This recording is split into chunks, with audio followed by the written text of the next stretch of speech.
What's up, everyone? Welcome back to the Outlier podcast. I got my friend, friendly face, Matthew Caruso from Caruso Insights. What's up, man? Welcome back. Yeah, thanks for having me back, Eric. It's always a pleasure. Absolute pleasure. We were sitting there kind of BSing for a little bit about how I essentially just the ultimate failure. And it's kind of fun to figure out what other ways I can mess things up. But it's always good to talk to people like you that are figuring it out. You just had a really awesome trip over to Europe. I mean, talk to us about that. What'd you think? Oh, it was amazing. Like for me, like life, markets, everything's all one puzzle that's all wrapped up. So now having two small boys, like I said, being able to show them the history in person and in Italy and Rome and everything was just phenomenal. Get outside, get into mountains, exercise, and physical conditioning too. It was just a wonderful trip. A great way to also rest the mind and recharge the batteries, which is fantastic.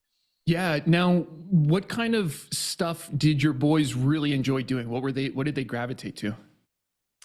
So so we started off in the mountains and we did some like mountain biking and just like being a lot outside. So they just love and that's the amazing thing about kids. They just love that freedom to just like be out there and just explore open Right. pastures. Mountains was great. And so it was funny that there was like the two extremes, that part, and they enjoyed the beach and pool, like period, but they also just like loved Rome and the history. And so for me as like a history Oh, lover, cool. it's great that, like I was saying, show them like, hey, like you see that balcony there, like that's, then you show them on your phone, that's where Mussolini was, whipping up the crowds and all that, like before like World War II kicked off. And it's like, even at like 6 years old, they were like amazed. And even for me, it kind of gives me chills to see it all like in the same place. So it's pretty awesome. It's also a good reminder, like markets, everything in life, things repeat and what to be aware of. So it was awesome.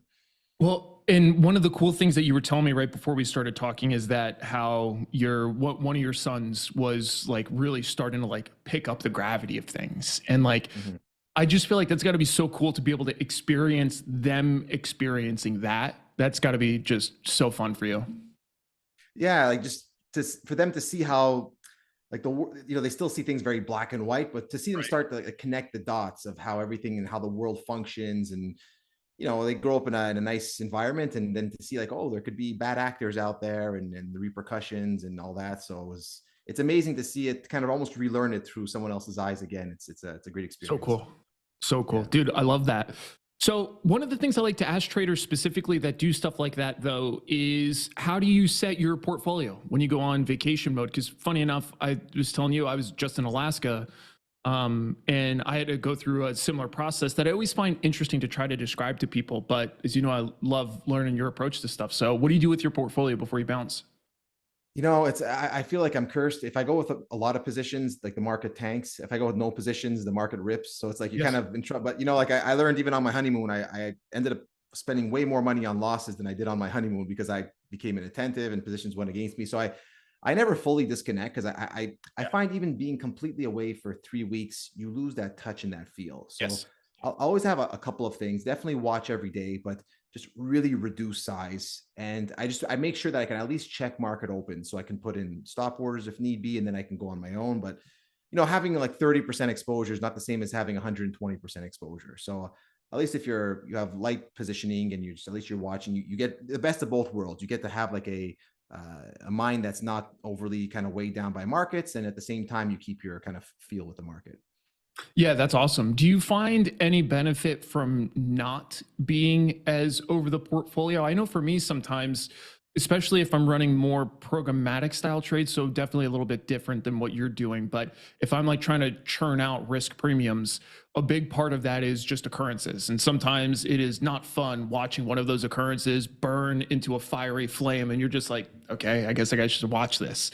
And at least for me, I find it easier because it's just like I put the stuff on, put on the stops as I need them. And then I just check at the end of the day. I'm just like, how'd I go? What would we do? And it's just like, oh, okay, I lost on all of these. Terrible, but I don't care because I'm going to go do this other really cool thing. Is there any element of that for you? Or is it mostly because I know you trade very differently and typically very concentrated. So it sounds like sizing down is a big part of how you set up like your day to day. But do you find any benefit from detaching a little bit more? I do, every so often, like every like several months or at least like once a year, I try and take like a really step back and like question like the different elements of the approach. And like one, like I was a like market maker day, like I lived markets, like I'd have like hundreds of trades a day, and then even as you gravitate to like more of a position trading, like that stays in you.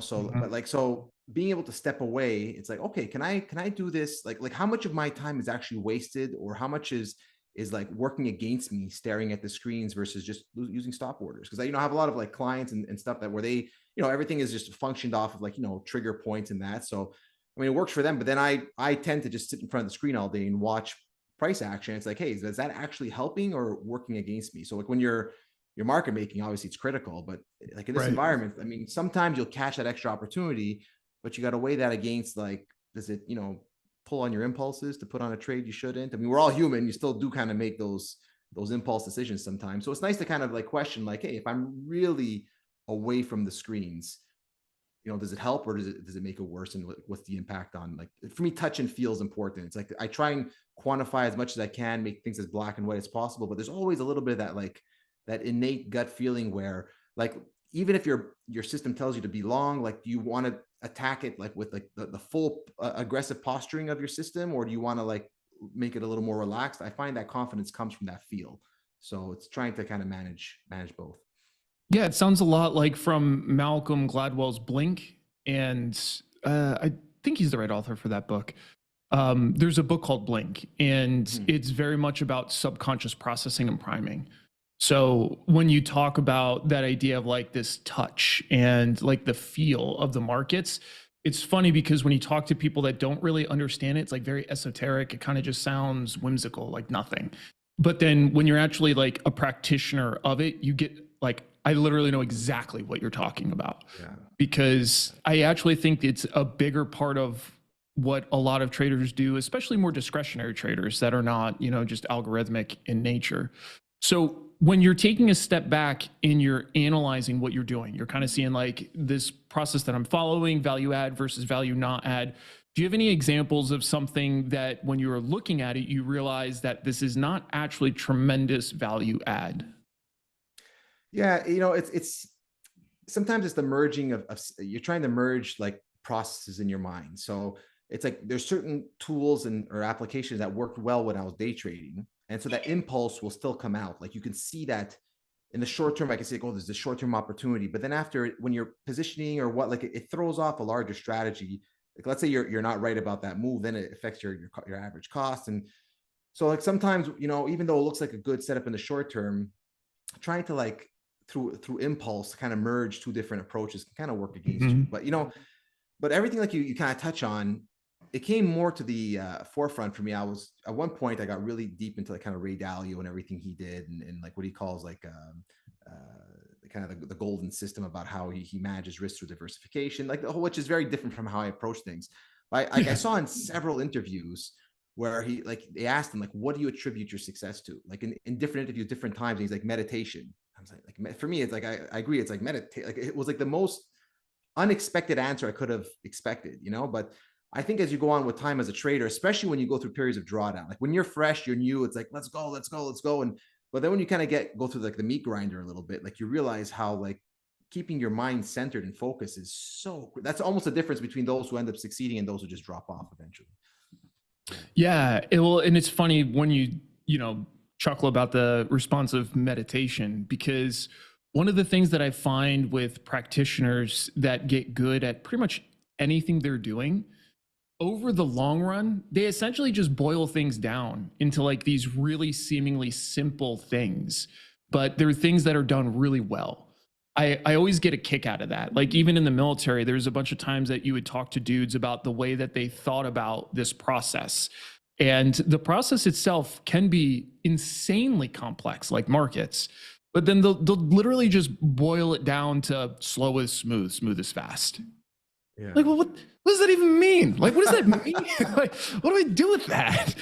And it's really Yeah. eye opening, though. And I think it's important for people to hear those kinds of messages, because it goes back to what Leonardo da Vinci, I think he said, simplicity is the ultimate form of sophistication.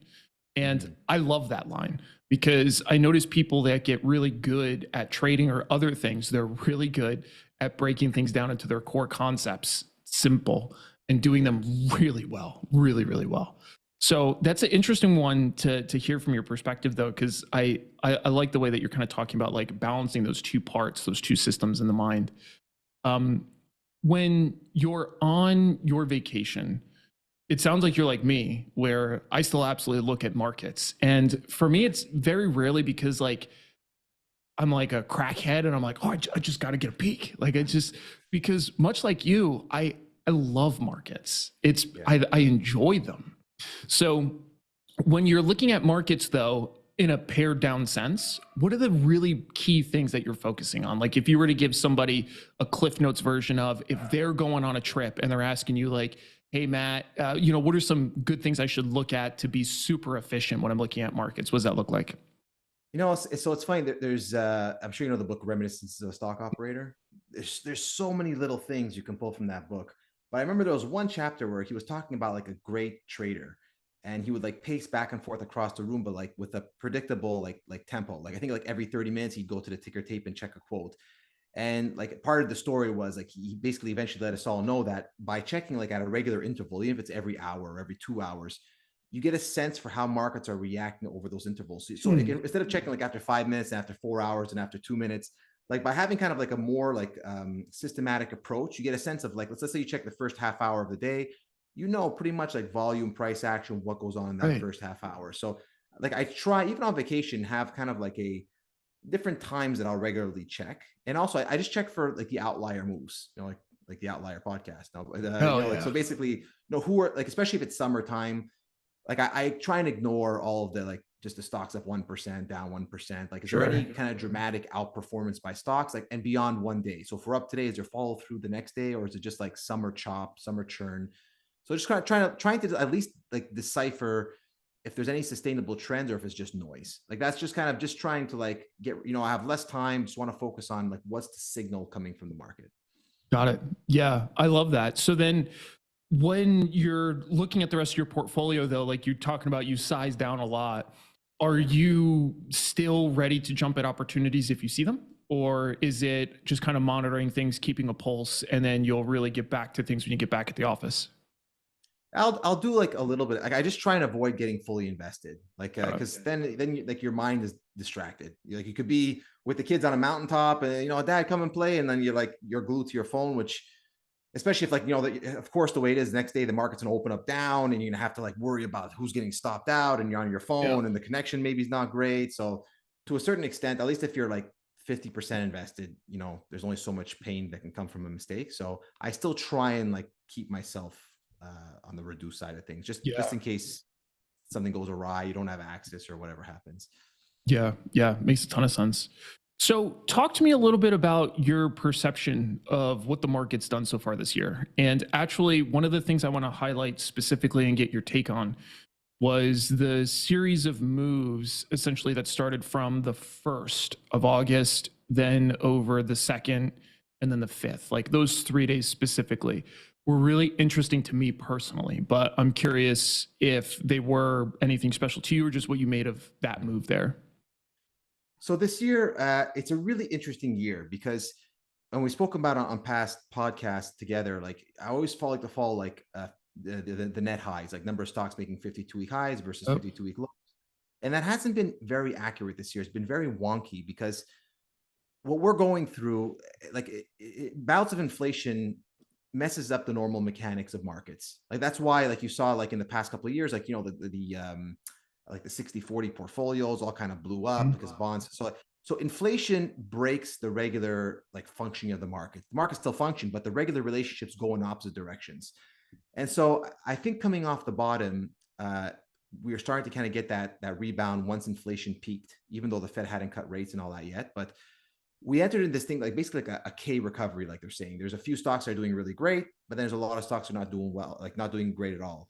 Which not that every cycle everyone's doing fantastic, but like the disparity between the few and the many has been larger than any kind of normal cycle in the recent past. So that's been exacerbated with AI and how large caps have led. And again, if you go back historically, if you look at like each year, who's like the biggest two or three stocks of the S&P 500, those don't tend to be the market leaders that year because they're so big, they're so kind of cumbersome. They'll go up with the market, but they're not going to lead. So this combination of like the AI push and like inflation causing this K recovery has made things very wonky this year. So, Mm. and you can see that how like when the small caps broke out like late July, you had a flurry of stocks making 52-week Dude. highs, and at the Yep. same time, the Nasdaq rolled over hard. So you have this very weird, like small caps and large caps were almost like inversely correlated for a Mhm. good couple of weeks. So I think we're still kind of nursing the hangovers of all the inflation and all the stimulus, which I think once we finally get inflation back down to line, again, normal nature of the market, just it gets everyone to think that hey, that those tools don't work anymore, that process doesn't work, and then it goes back into line and everything works again. So I think the way the market's been reacting was, it is like you mentioned those days specifically, is I think the market's shifted from an inflation concern to more one of recession. And also, I think a lot of the AI hype that's really driven a big part of that like spread between the haves and have-nots. It's kind of like show me the money now. Like people spent a lot of money on capex.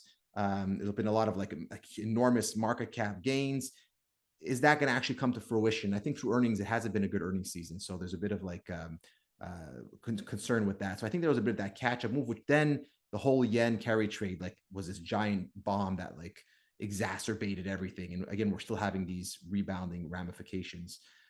So I'm hopeful that once we kind of get inflation back to normal, all of the regular relationships are going to work. And I can already see a lot of companies that are acting well. That I think once we kind of get ourselves back into a healthy uptrend, we'll have like the very normal action of these nice mid cap stocks outperforming and all the rest. There's like 62 questions I want to ask you at once after that. There's a ton of really cool details. Yeah. I'm going to start with specifically the relationship between small caps and large cap. So, a lot of what you were talking about in terms of just price behavior totally made sense. Now, what are your thoughts on the rationale behind the seemingly, I wouldn't call it inversely correlated personally, but maybe like non-correlated or something, but definitely a not normal correlation that I feel very Mhm. confident saying. I just don't know what the numbers are off the top of my head. But when you're looking at large and small, what do you make of the relationship there and how it got so defunct? So I think again, because of like the K-shaped recovery, like it just made sense that I think funds started to move to the safety of like large companies who had pricing power and all the rest. And then I think like AI just kind of fell into their lap. Like they were already kind of long large cap and like shying away from small cap for that reason. Then AI was just this big like, oh whoa, like right place, right time. Let's take off running, and they went for the liquidity. But it's interesting because, and again, it's how kind of like the current situation shapes the narrative. But people will say like now often like, oh, funds prefer large cap stocks, which is true. But if you go back to like like the CAPM and all like the pricing models, like efficient market theory and all that kind of stuff. Like at one point, small caps were always outperforming large, and so they even had kind of like a like a like an how can I put it, like a specific like outlier situation where like, oh no, small caps will kind of outperform because they're higher risk. So that's why Mhm. you'll tend to kind of do better than what would be efficient market. So like they made an exception for small caps like 20 years ago, but now because they've underperformed, it's like, oh no, large caps will outperform because like liquidity is there and all that. So the narrative changes over time.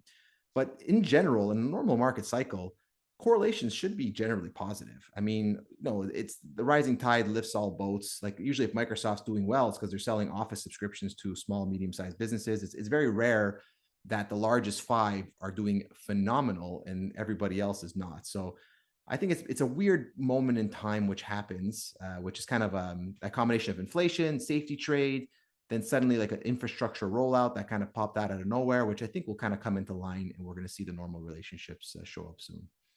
I see.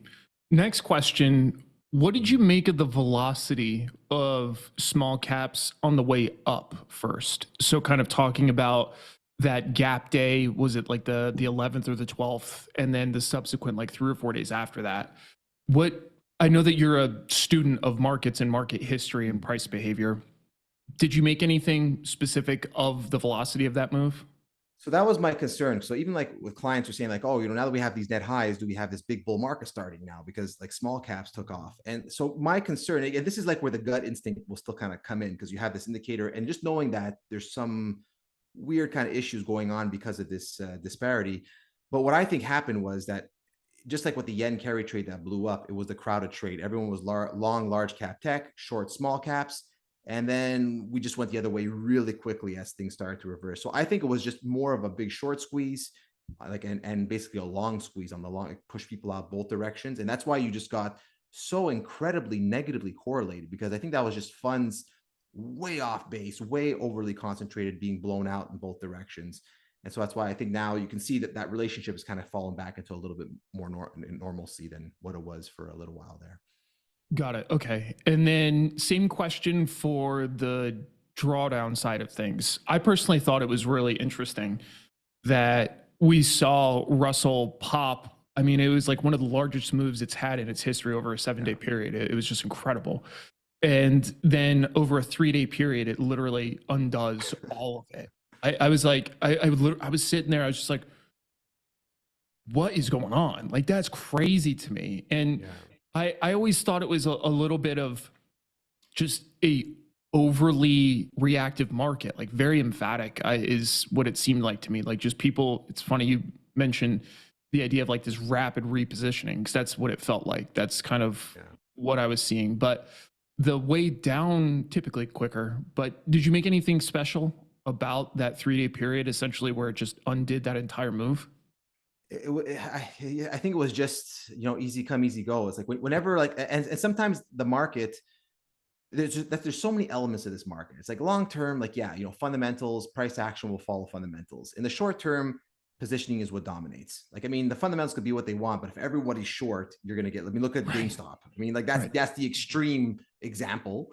But like, even if that's like, in theory, the extreme point, there's different variations of that. So just like the carry trade, I mean, look at the Nikkei, like the entire index, like what are they? I think they're the third largest economy in the world. You went from like all-time highs to like 30% correction, like biggest drop since 1987 within 2 weeks.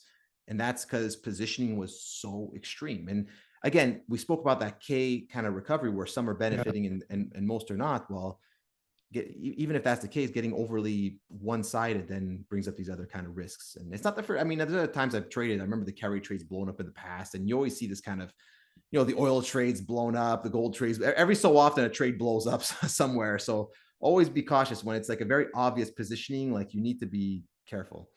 Yeah. Yeah. Interesting. But yeah, that's helpful context. Now, when you look at the movement post drop, so moving from the 5th Mm. until essentially today, what do you notice between the indices? Does anything stick out to you there? Yeah. So we bottomed. VIX hit what 65, so it was like clear that at least in the short term it was extreme. Either we were going to rebound or we were going to crash. So I mean, I think Bank of Japan backed off, which was the crisis of that moment. So I think we started a rebound today. I think it was a little bit more of surprising that we are so strong today. I think it's because PPI Yeah. was low and they're expecting low CPI as a result tomorrow. And again, I think so many people got like sold out of that drop. There's just that like kind of recovery coming back up. So I think it's just the normal mechanics. It's really hard to tell if the market isn't like still embarking in a deeper correction because of a weakening economy, which I think it is. I think the economy is weakening and the Fed's behind the curve. If you look at like the federal funds rate and 2-year yield, they're always late. So I think they're late again. So just kind of buying, it's like just falling prey to that FOMO on the way back up. Like I would at least want to see a bit of a retest, like coming down 2-3 days. Like how do you react when some selling pressure comes back in? So this is kind of the vacuum back up because we had the vacuum down. And I think now the next few days is going to be telling. Maybe we get a V recovery straight to the highs. It's happened historically, but it's very rare. It's very rare. If you go and study every drop that's like in excess of 10%, it's very rare you don't at least have some. Even COVID, like you bottomed hard, you ran up for 3 4 5 days and you had a little bit of a higher low, and then and that was the Fed like throwing everything it could at the market. So to have a real complete V to all-time highs, very very rare. So we'll see. I think it's the market had the easy rebound, like I said, because of that vacuum, and the next few days is going to be important. What do you make of the relationship between large cap and small cap now? That's one thing I found interesting, because it seemed like large cap has been exhibiting very similar to what you're talking about, this almost parabolic now rise back up, Mhm. whereas it seems like small cap has already started consolidating. Do you make anything I there? feel, I feel like, the same trade that was going on earlier was put on again. Like I think, especially if you look at semis, like semis, I mean, the semiconductor index, I think fell 30% from its highs into the drop early August. So again, funds that were blown out or those that weren't blown ahead, it's like, hey, let's put that trade back on again, like positioning's back to normal. So I think you're just seeing a little bit of that trade put back on. It's pretty clear. It's like 3 or 4 days where large caps like easily outperform small caps. But again, looking at the charts, even of the semis and like the larger players, this is still that normal little bounce off the bottom, just like running into their averages. I've never seen a bear market where you didn't have at least bear market rallies. So to really become that uptrend, you learn more about the pullbacks in an uptrend than you do on the rallies. So waiting to really see if we get 2 or 3 days, 4 days correction. Do we just kind of flop over hard, or is it bought into by funds? Yeah, that's a really interesting point. What did you make of the buy volume on the fifth as an indicator of the way they might think about that? Because I was actually a little surprised to see how strong the buying started to come in on the fifth when it just started to take a bite. Do you think that that's informative whatsoever about what they might do if it gets back down to that level again? Or do you think it's a completely new problem set at that point? I think, like, I mean, I've seen enough of these panics enough. Like, for sure, some phone calls went off, and the people in the know were told, like, hey, okay, Bank of Japan's going to back off. They're not going to keep raising rates. Don't worry about it. We're not going to crash. We'll support March. So someone got the phone calls, like I think that Monday morning, to like alleviate like panic, and so you saw that. Like, even I bought, like, I was lucky. I had no positions going into. Well, I had just like one, but it's like a utility. It was like untouched. Um, and so I mean, I did a little bit of buying that morning, but like once you get that like initial burst off of the bottom, then it's like, okay, where do we go from here? So I kind of like eased out a little bit out of things, and now it's waiting to see how we consolidate. It just so happens that we end up going back a little more parabolic. But again, I think it's because people are slamming on that same kind of large, being long, large semis, which what's exacerbating the weirdness of this market is that sometimes people will like latch onto a trade. It could be like, other cycles, oil was the hot trade or whatever. It just so happens that the stocks that are the hot trade now are like the biggest market cap stocks in the market. So if you're ramming up these like 7, 8 stocks like Broadcom, Nvidia, and that's enough to move the whole market. And then everyone kind of moves just in unison. So it's a particularly odd market because the speculative names are the largest cap names, which is never usually the case. So it's going to I be see. interesting to see what comes next. Yeah, that's a really interesting point. Honestly, one that I hadn't thought too much about.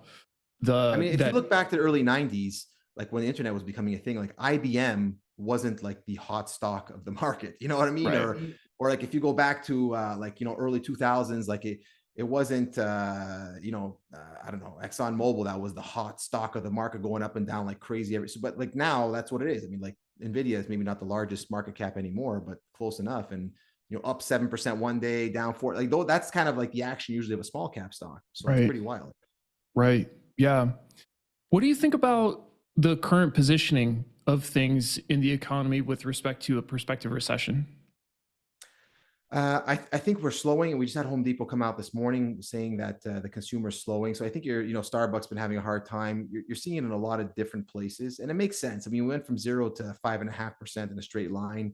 I think there was like that excess, COVID savings lying around that's been fully worn off here. So I think we're clearly seeing the slowdown. That's why inflation's coming down.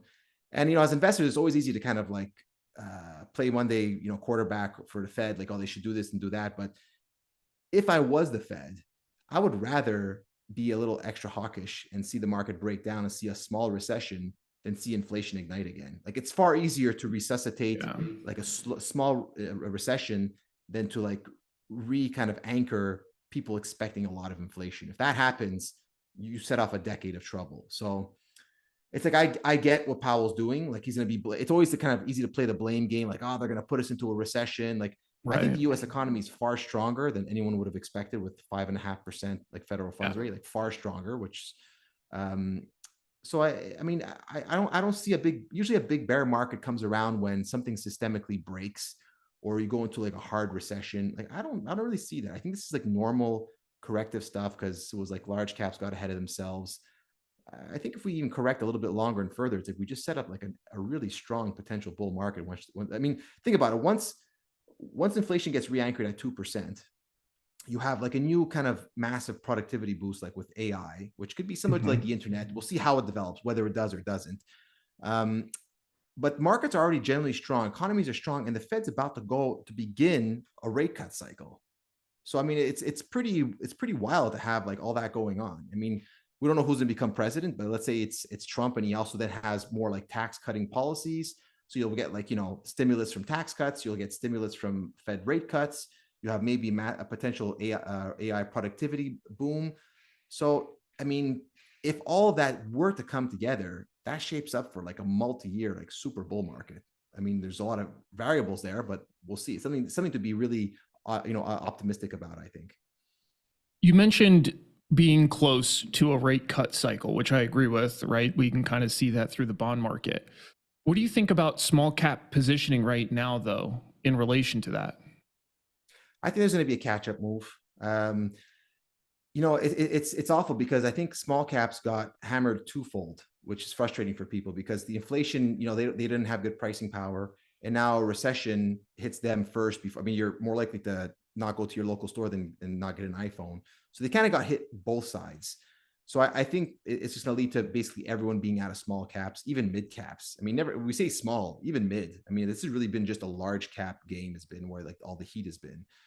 So that's why I think that all these, like I said, things like rate cuts, things like rate cut cycle, all of this is going to benefit, I think, everyone outside. I mean, large cap is one now, but on a relative basis, I would imagine that once we turn the corner, mid and smalls are going to have like some epic runs that we haven't seen in a long time, I think.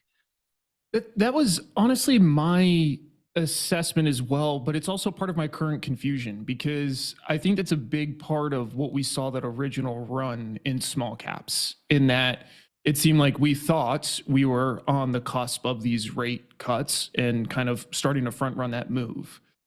And then what surprises me now, though, is that it seems like the probability of a rate cut is even higher, and small caps are kind of just laying there. I haven't been really able to make heads or tails of that yet. Sometimes it's just a timing thing, like I've noticed that in my career. So like sometimes I've missed out on some epic opportunities because I was super long, like it doesn't happen for like 1 month, 2 months, and you say, oh, maybe I'm just like wrong about that idea. But then it's like 6 months later, it kicks off. So sometimes like I've just noticed, like if I feel I have a good story, like it's always practice risk management first. Like I'd rather be wrong 5 times, underperform, but my capital is intact. Like I really don't care.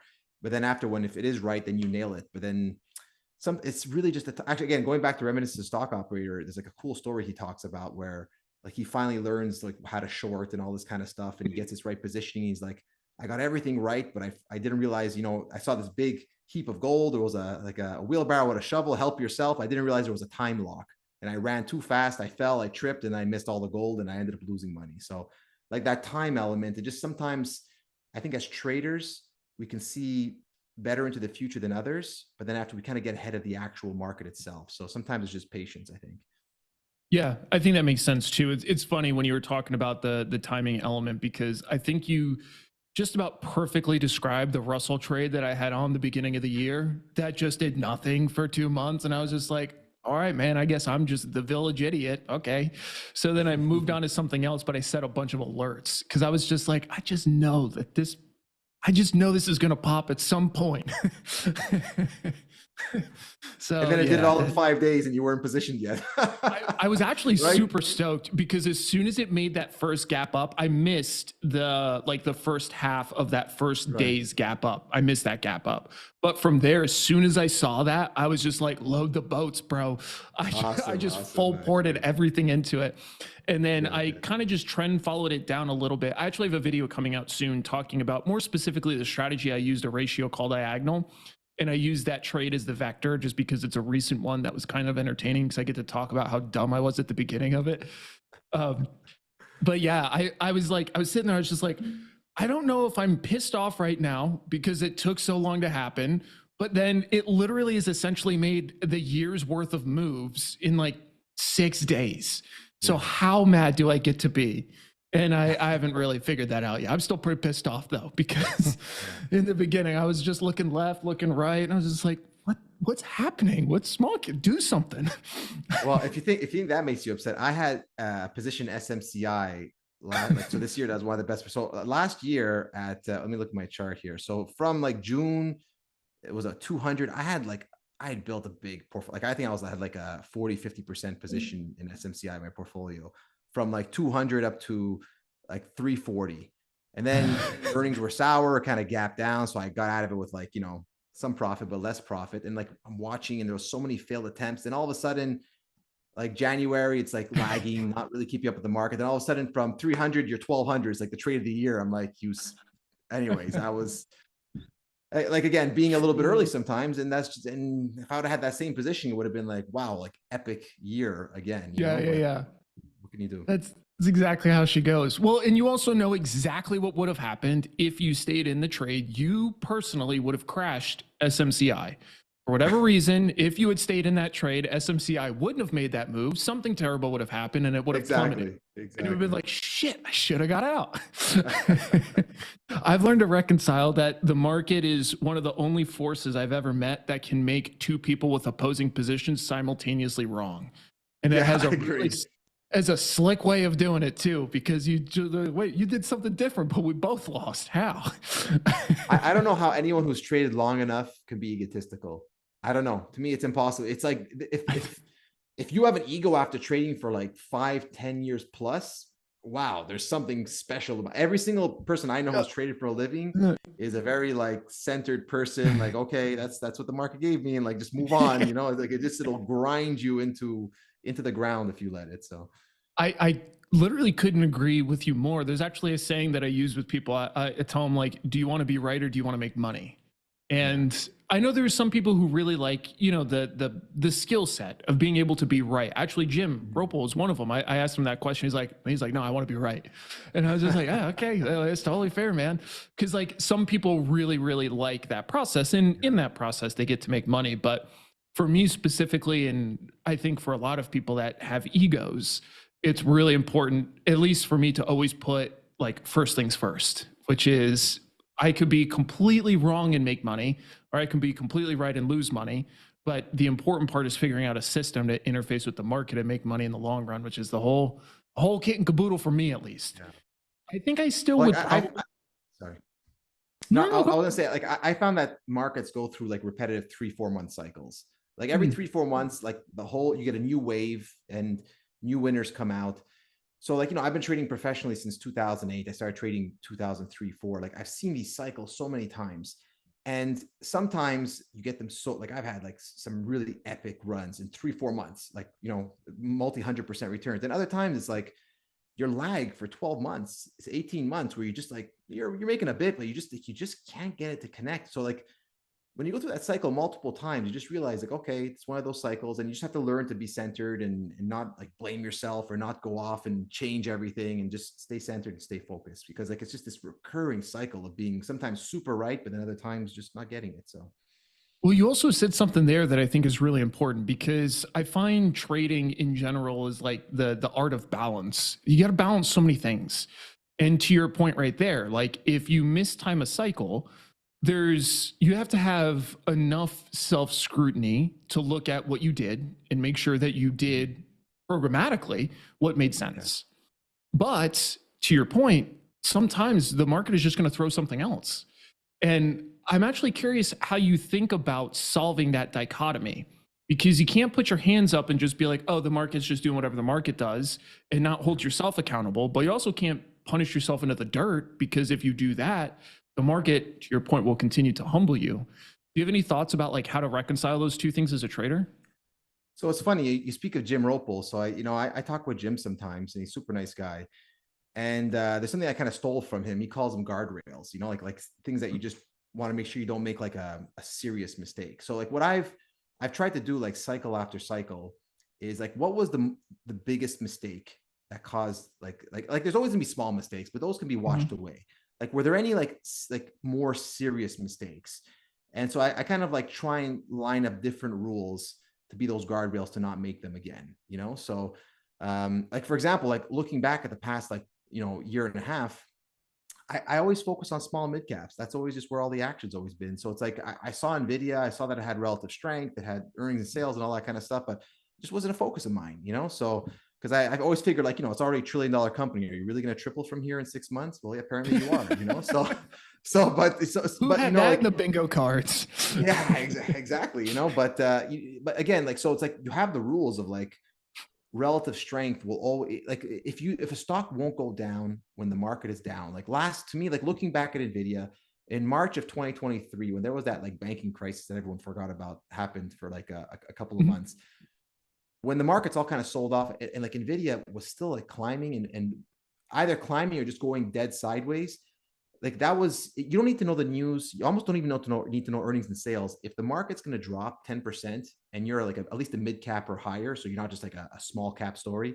If you won't fall when the market's falling 10 or 15%, somebody does not want to sell you, or somebody wants to buy every single share they can get. So to me, it's like, again, for this past cycle, looking at it, I always put a lot of weight on the net highs and net lows. But I think that the most important factor for me above all, no matter how each cycle, as I study things, that relative strength, like, and that comes through in the corrections. Like even now we had this correction. Everyone's going to go back and look at, let's say, Micron or SMCI that were hot last cycle.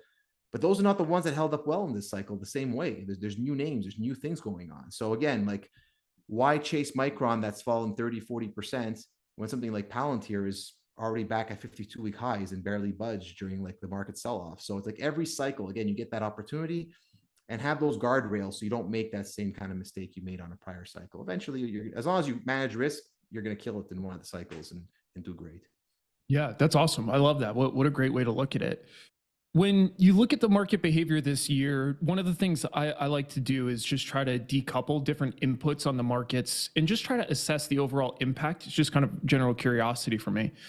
And the election part of this year is weird because there's a lot of other things going on. And Mhm. the election has its own personality and the impact that that can have, especially with the latest change in candidacy. It looks like Kamala, it will be the Democratic nominee when everybody was originally expecting Biden until pretty recently. Mhm. So when you look at this kind of election year, how do you think that that impacts markets broadly? Because to me, it's competing with interest rates, kind of other things at the same time. Yeah, and this is an important one because it's not like Canadian politics. It doesn't matter, right? Like anybody really, but like outside, especially outside Canada, it doesn't really matter. But like this cycle, like Trump, like the view of the two people, Trump versus Kamala, like it's like dramatic differences in what their view is for Right. the economy, and what the impact will be. Like, I mean, again, I try and, even with clients, be politically neutral, but like there's one thing to me that's not neutral. It's just like, economic outcomes. I'm a free market person, low taxes person, free competition, no monopolies, and that's like what leads to the long-term success of countries and nations. So where for a moment to look like Trump had kind of a sure victory, like whether you love him or not, that's a net positive for the economy and for markets. In Kamala, where well, I mean, news is funny. Like no one really seemed to like her 6 months ago, or even ever see her, and now suddenly it's like she's supposed to be like the favorite candidate all of a sudden overnight. But her economic views, which I'm not even very sure of, but like from what I understand, her father was even like a Marxist professor. So she's always been kind of on the very, very left side of the spectrum, even how she's voted and stuff. So those are all policies that are negatives. And I think sometimes people don't even realize how fast negative economic policies can impact a country. Like we have Oh, a interesting. left-leaning a person here, Trudeau in Canada, and since he took election, like we're like the lowest productivity growing country in the G7. Like the spread between U.S. growth and productivity and Canadian growth of productivity is like widened. I think to near like historic levels. Like it may not be in 3 months, but fast forward 4, 5, 7, 8 years, and you can have some really dramatic changes to an economy, See. for the worse. So I think it makes a big impact. And I think until markets figure out which way it's going to go, there's going to be some flip-flopping back and forth. But ultimately, I think it will be a big, big net positive if Trump was elected, or at least if his economic, ideas come to fruition over Kamala's. And how do you think the market is perceiving those two outcomes right now?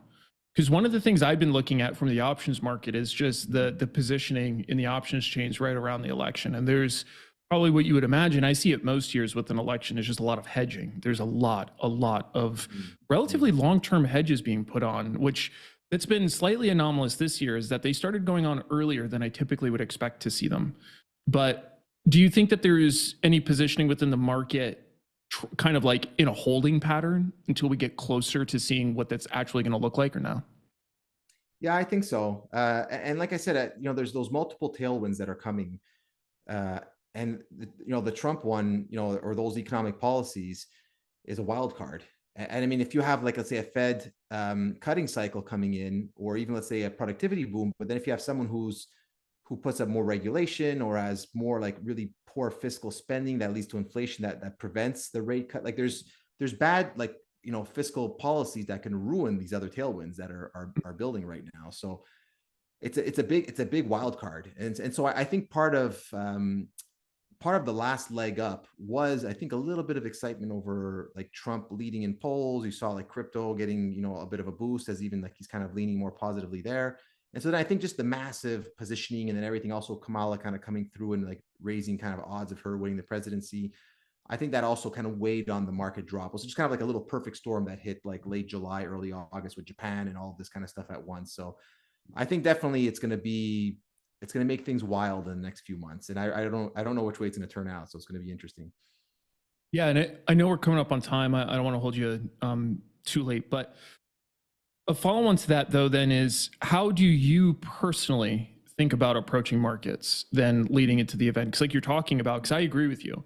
Like, Yeah. to me, it seems like the outcome of the election, whichever way it goes, it will mean something for markets. Mm-hmm. So for me, I mostly trade shorter term anyways, to be honest. Like, let's just keep it a buck here. Your boy, Mm-hmm. it's like if it's a 3 week trade, that's an eternity. That is like I am geriatric at that point. I am, yeah, I mean, just I don't even know what to do with all that time. So the vast majority of my stuff is 2 weeks, maybe. So for me, the general game plan I'm using is just kind of honestly like trading the general book leading into, but I am actually avoiding more thematic positions that I typically would put on. Like one of my favorite things to trade is just general positive drift in the market. Super simple trade, not much goes into it. Size it down, use options, just say la vie and come back to it in 6 months. Now, I don't have that on. And part of it is because of the recent market activity, but also because I have some reservations about how this could go. So, in your opinion, how do you set yourself up leading into the election, understanding that it can have a pretty big impact? It's hard. It's one of those things like, month to month, week to week, there's all this macroeconomic data. So you have to kind of like separate your views, and even like some stuff we're talking about is longer term. Like let's say Yeah, Kamala gets elected and she doesn't have great economic policies. Like, at the same time, like you want to avoid like this concern. It's not gonna be this overnight, like, oh, she's gonna trash the right. economy. And like I just think, she's gonna be more of the policies we have, which will generally favor larger companies, weigh a little more like in terms of smaller companies and all that kind of stuff. So like, I don't think would have I think though, if Trump were to get elected, he's like a faster moving kind of guy, and he Mm-hmm. wants to like implement things quicker, and he's got like, and what he would implement would be quite a change from the current. So I think if he would come, it'd be kind of more upside quicker. But I think if Kamala like ends up winning, I think it's just a little more status quo. We just want to continue to watch I what the see. Fed's doing, all the rest. So like if anything, that may, which is I think good for the U.S. in a sense, you have almost like an asymmetry where I don't think she would be terrible Right. policies immediately. Longer term depends. I don't know what she would do, but Trump, I think if he would win, would be kind of a pretty immediate like positive, I think, for markets. I see. Got it. Yeah. Yeah. Last question before we sign off here. What are your favorite things that you're looking at right now?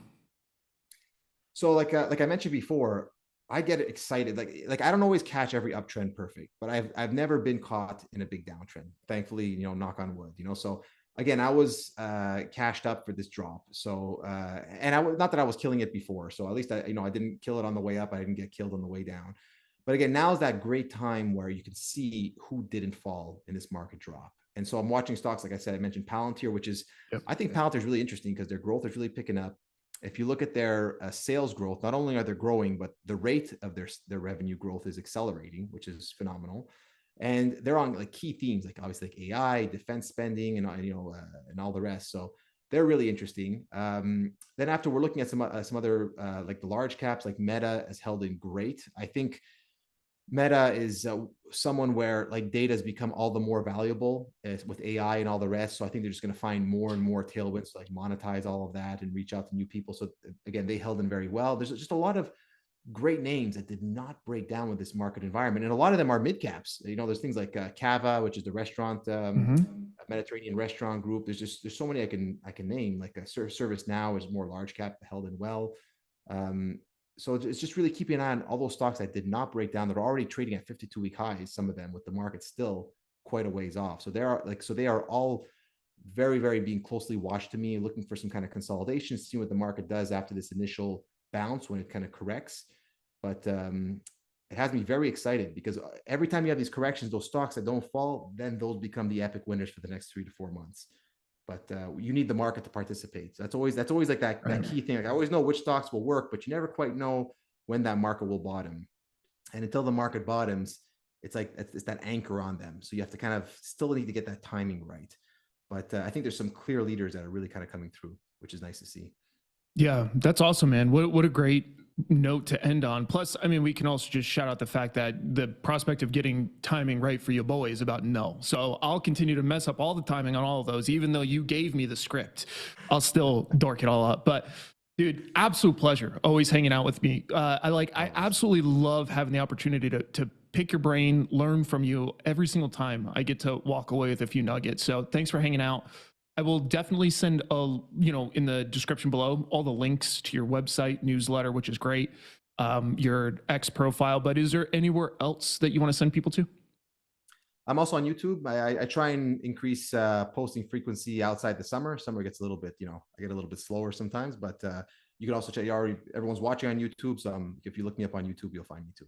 Beautiful. Yeah, I'll tag you in this so that it'll pop up on your stuff too, so that they'll get over to your channel. They definitely should. So thanks for hanging out. Thanks for hanging out, everybody else. Be an outlier, and we'll see you guys later.